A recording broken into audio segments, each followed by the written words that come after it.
Holidays nale, adu namma GT Holidays da. GT Holidays, South India's #1 travel brand. You know you are special when you're with GT Holidays.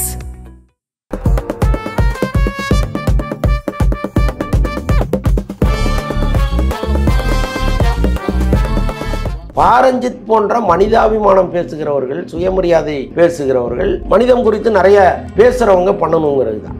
அதனால தான் அவர் மேலே விமர்சனம் கொஞ்சம் ஜாஸ்தியாக வருது. இது யாரோ வேறொருத்தர் பண்ணாருன்னா அவர் அக்கறை இல்லாதவர் அப்படின்னு நினச்சிட்டு போயிடுவாங்க. ஆனால் பாரஞ்சித் பேசுகிற விஷயம் இருக்குல்ல, அப்போ இவரே தப்பாக நடந்துட்டாருன்னா என்ன பண்ணுறதுங்கிற. திமுகக்கு ஆப்போசிட்டாக இருக்காரு அப்படிங்கிற மாதிரி அதெல்லாம் கிடையாது. அப்படின்னா அன்னைக்கே அவர் அரெஸ்ட் பண்ணியிருப்பாங்க. அப்படி கிடையாது. அந்த கோணத்திலே பார்க்கணும். இதே கதை தான் சிவகார்த்திகேயனுக்கும் நான் கேட்கிறேன். அடுத்தடுத்த படங்கள் இன்னும் சம்பளத்தை ஏற்றிக்கிட்டே போயிட்டு இருக்காரு. அவரும் குறைச்ச பாடு இல்லை. அவர் கூட வந்த பல நடிகர்கள் இன்னைக்கு போராடிட்டு இருக்காங்க ஒரு படம் ஹிட்டு கொடுக்கறதுக்கு. ஆனால் இவர் அடுத்து நீங்க சொன்ன மாதிரி 70 கோடியிலேருந்து அடுத்து எங்கே போறாருன்னு தெரியல.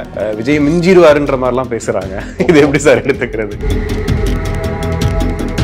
சாயபயங்கர்னு ஒருத்தர் அவர் சாங்கை போட்டு அது மக்கள்கிட்ட போய் அவர் இன்னொரு அனிருத்தா உருவான பிறகு தான் அவருக்கு அந்த பயம் வரும். அதனால் அது ஒன்றும் பெருசாக இல்லை.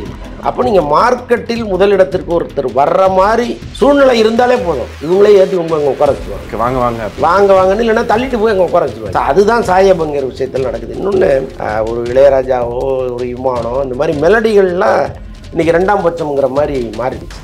ஹாரி ஜெயராஜே கொஞ்ச நாள் வெயிட் பண்ணுங்க மாப்பிள்ளான்ட்டாங்க. ஸோ அப்படி இருக்குது சூழ்நிலை. ரீசெண்டாக தலைவன் திரையோட ஆடியோ லான்ச் பார்த்துருப்பீங்க. பாண்டியராஜ் சொல்கிறாரு அவருக்கும் பிரச்சனை அப்படிங்கிறது. விஜய் சேதுபதி மேடையில் சொல்கிறாரு, நான் அவரோட படமே பண்ணக்கூடாதுன்னு இருந்தேன், அந்தளவுக்கு ஒரு பெரிய பிரச்சனை. ஆனால் அதுக்கப்புறம் இப்போ நான் படம் பண்ணுறதே பெரிய விஷயம்ன்ற மாதிரிலாம் பேசினாங்க. என்ன சார் பிரச்சனை அவங்களுக்கு? டாக்டர் ஆகணுங்கிறது உங்களோட கனவா? அப்போ அந்த கனவை நனவாக்க உங்கள் Vidhu NEET coaching academy future doctors ஆக உடனே கால் பண்ணுங்க. உலகெங்கும் வாழும் ஆகாயம் தமிழ் நெஞ்சங்களுக்கு கிறிஸ்டியின் அன்பு வணக்கம். நம்மோடு சினிமா விமர்சகர் வலைப்பேச்சு அந்தரன் நினைஞ்சிருக்காரு. வணக்கம் சார். வணக்கம் கிறிஸ்டி. எப்படி இருக்கீங்க சார்? சிறப்பாக இருக்கேன் சார். இன்னொரு பக்கம் இப்போ சாயபயங்கர் பேசிட்டே இருக்காங்க, இவர் அனிருத்துக்கு ஆப்போசிட்டாக வந்திருக்காருன்னு. ஆனால் இவர் 7 படம் சைன் பண்ணியிருக்காரு, அடுத்து இவர் தான் அப்படின்னு மாதிரி பேசினா கூட அனிருத் சம்பளத்தை குறைச்ச மாதிரிலாம் தெரியல. அவர் அடுத்தடுத்து பெரிய பெரிய சம்பளத்தை நோக்கி போறாரு. இதை பற்றி ஒரு பெரிய விஷயமா கண்டுக்கவே இல்லை. இதை எப்படி சார் பார்க்குறீங்க? இல்லைங்க, போட்டிகள் வரும் போகும். அதுக்காக நமக்கான வாய்ப்புகள் இல்லாமல் போகுமான்னா கிடையாது. இப்போ அனிருத்துக்குன்னு ஒரு மிகப்பெரிய ஃபேன் பேஸ் இருக்குது, பிஸ்னஸ் இருக்குது. இப்போ அனிருத் ஒரு படத்துக்கு இசையமைச்சார்னா அந்த பாடல்களை வாங்குவதற்கு பெரிய நிறுவனங்கள் போட்டி போடுது. அப்படி இருக்கும்பொழுது அவருடைய மார்க்கெட் அப்படியே தானே இருக்குது. சாயபயங்கர்னு ஒருத்தர் அவர் சாங்கை போட்டு அது மக்கள்கிட்ட போய் அவர் இன்னொரு அனிருத்தா உருவான பிறகு தான் அவருக்கு அந்த பயம் வரணும். அதனால அது ஒன்றும் பெருசாக அழட்டிக்க மாட்டார். ஆனால் இப்போ சாய் மேலே கொஞ்சம் அதிகமாக இப்போ ரீசெண்டாக பார்த்துருப்பீங்க. ஃபுல்லாக இன்டர்நெட் ஃபுல்லாக என்ன ஒரு படம் கூட பண்ணலை, அதுக்குள்ளே 7 படம் சைன் பண்ணிட்டீங்கன்னு சொல்கிறீங்க. அது இல்லாமல் மலையாளத்தில் மோகனாலே ஃபோன் பண்ணி வெல்கம் டு மலையாளம் இண்டஸ்ட்ரின்னு சொல்கிற அளவுக்கு வந்துட்டீங்க. எப்படி இது? இப்போ சாம்சிஎஸ் இருக்கார், சந்தோஷ் நாராயணன் இருக்கார், நிறைய பேர் அதுக்காக போராடிட்டு இருக்காங்க. நீங்கள் என்ன வந்தவொன்னு அப்படி பண்ணிட்டீங்கன்ற ஒரு விஷயம் இருக்குல்ல, இதை எப்படி சார் எடுத்துக்கிறது? இல்லைங்க, அது திறமையின் அடிப்படையில் தான் வருது. இப்போது ஒருத்தரை ரெக்கமெண்ட் பண்ணி நீங்கள் அந்த இடத்துக்கு கொண்டு வர முடியாது. இன்றைக்கி அட்லிங்கிறவர் இந்தியாவிலே மிக முக்கியமான இயக்குனராக மாறிட்டார். அவர் படத்தில் கமிட் பண்ண பிறகு வரிசையில் நிற்க தான் செய்வாங்க. அட்லியே கமிட் பண்ணிட்டாரா, போய் ஒரு சாதாரண ஆள் கிடையாது அப்படின்னு ஒன்று. இன்னொன்று சாயபயங்கர் அனிருத்திட்ட இருந்தவர். அப்போ அங்கே நீங்கள் ஸ்டுடியோவுக்கு போகும்போது அவருடைய ஒர்க்கிங் ஸ்டைல் என்ன, அனிருத் எந்த அளவுக்கு அந்த ஒரு பாட்டில் இன்புட் போடுறாரு, கூட இருக்கிற சாயபயங்கர் எவ்வளோ போடுறாரு, இது எல்லாமே கண்காணிச்சே இருப்பாங்க. அப்போ நீங்கள் மார்க்கெட்டில் முதலிடத்திற்கு ஒருத்தர் வர்ற மாதிரி சூழ்நிலை இருந்தாலே போதும்.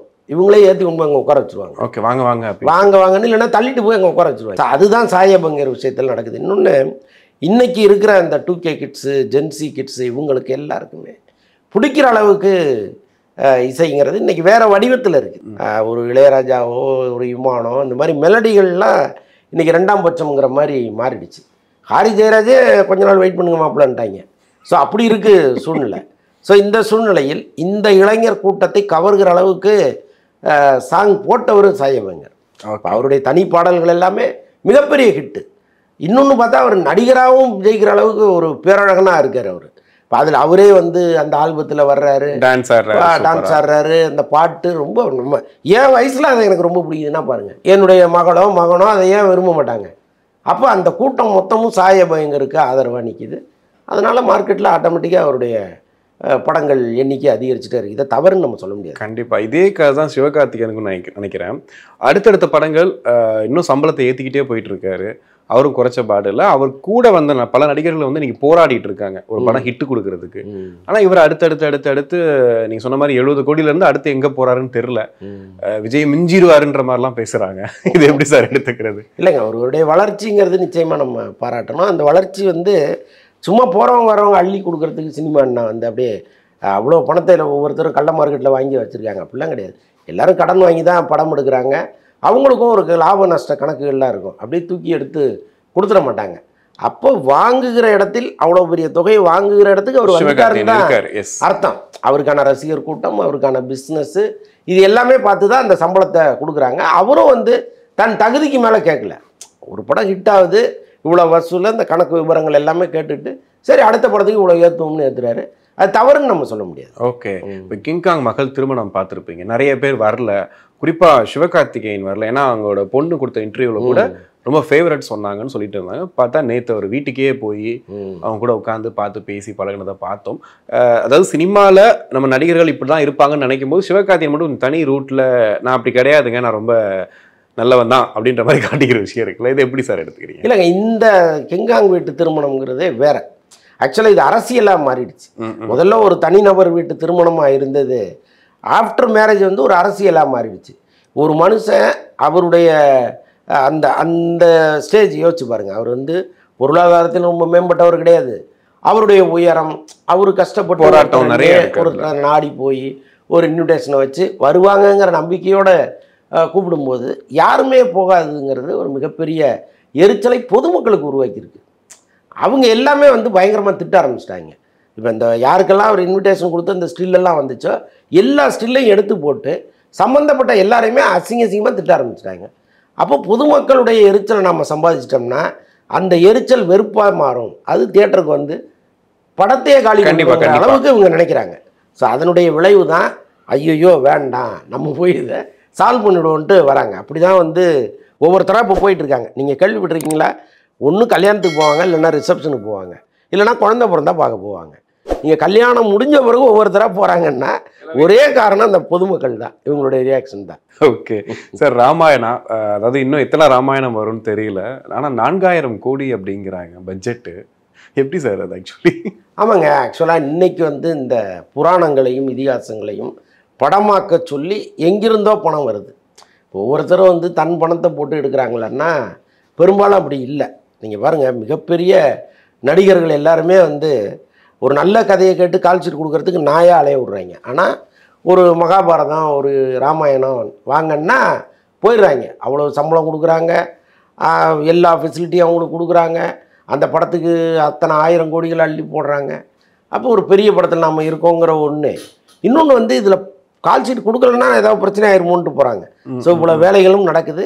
இது வந்து வெறும் படமாக பார்க்க முடியாது, இதுக்கு பின்னால் ஒரு அரசியல் இருக்குது. கண்டிப்பாக. இப்போ ரீசெண்டாக தலைவன் திரையோட ஆடியோ லான்ச் பார்த்துருப்பீங்க. பாண்டியராஜ் வந்து சொல்கிறாரு இவருக்கும் அவருக்கும் பிரச்சனை அப்படிங்கிறது. விஜய் சேதுபதி மேடையில் சொல்கிறாரு, நான் அவரோட படமே பண்ணக்கூடாதுன்னு இருந்தேன், அந்தளவுக்கு ஒரு பெரிய பிரச்சனை, ஆனால் அதுக்கப்புறம் வந்துட்டு இப்போ நான் படம் பண்ணுறதே பெரிய விஷயம்ன்ற மாதிரிலாம் பேசினாங்க. என்னதான் சார் பிரச்சனை அவங்களுக்குள்ள? இல்லை, பாண்டியராஜை பொறுத்தளவுக்கு கொஞ்சம் அவர் வந்து வெடுக்குன்னு பேசுகிற ஆள் தான் அவர். ஸோ அவர் மீது பலருக்கு இங்கே அதிருப்தி இருக்குது. அதை தாண்டிய ஒரு இயக்குனராக அவர் இருக்கார். எப்போவுமே பர்ஃபார்மன்ஸ் தானே, நீங்கள் எப்பேற்பட்ட படங்களை கொடுக்குறீங்கன்னு வச்சு தான் உங்களுக்கு பெரிய நடிகர்கள் கூட வருவாங்க. அந்த வகையில் வேணால் விஜய் சேதுபதி வந்திருக்கலாமே தவிர ஒரு மனப்பூர்வமாக ஒரு நட்பின் அடிப்படையெல்லாம் வர்றதுக்கு வாய்ப்பு இல்லை. ஏன்னா பாண்டியராஜனுடைய அந்த வார்த்தைகள், அவர் பேசுகிற சில விஷயங்கள் எல்லாமே அப்படி இருந்திருக்கு. ஸோ அதனால் அவர் ஒரு வேளை விஜய் சேதுபதி மேடையில் அதை சொல்லியிருக்கலாம். இன்னொன்று, விஜய் சேதுபதி மாதிரி ரொம்ப மிடில் கிளாஸ்லேருந்து வந்த ஒரு நடிகருக்கு வர்ற காலத்தில் வெறும் அவமானங்கள் மட்டுமே கொட்டி கிடந்தது. நிறைய பேரை வந்து அவர் இந்த மாதிரி ஆட்களை பார்த்துட்டு தான் வந்திருக்காரு.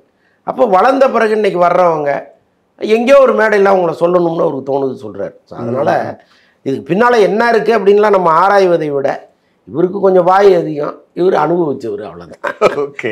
ஆனால் படம் வந்து ஒரு பெரிய ஒரு எக்ஸ்பெக்டேஷனோ, படம் ரிலீஸ் ஆக போகுது போய் பார்க்கணும் அப்படிங்கிற மாதிரியான விஷயத்த வந்து உண்டு பண்ணலை.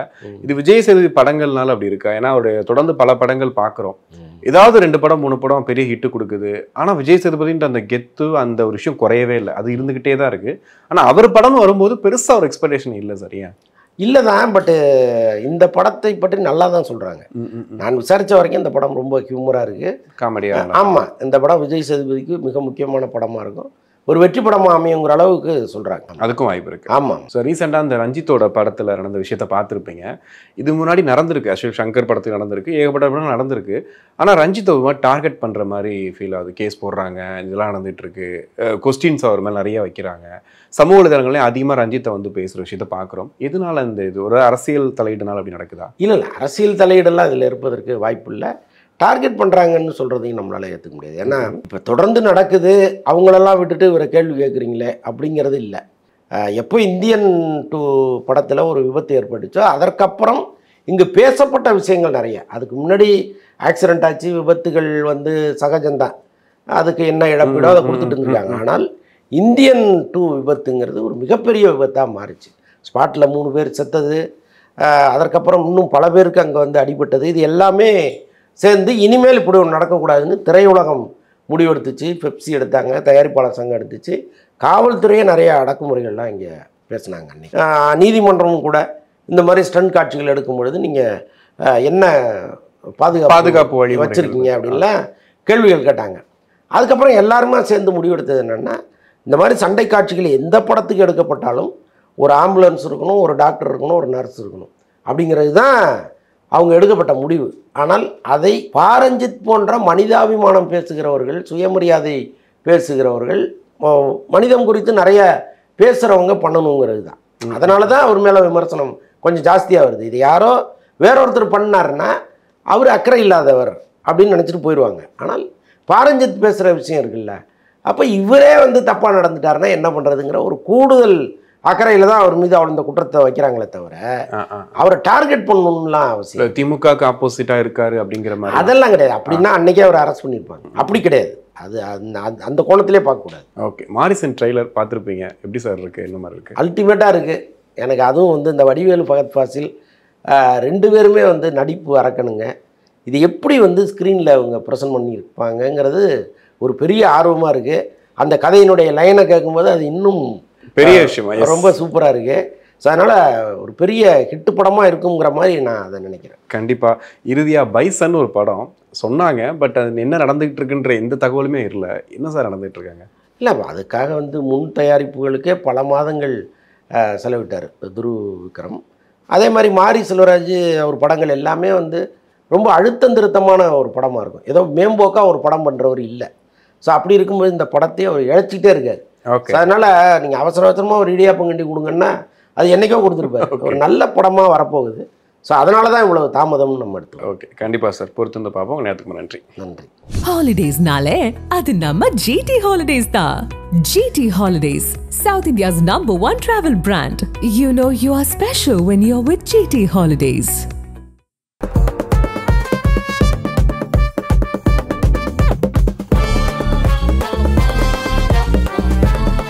டாக்டர் ஆகணுங்கிறது உங்களோட கனவா? அப்போ அந்த கனவை நனவாக்க உங்கள் Vidhu NEET coaching academy future doctors ஆக உடனே கால் பண்ணுங்க.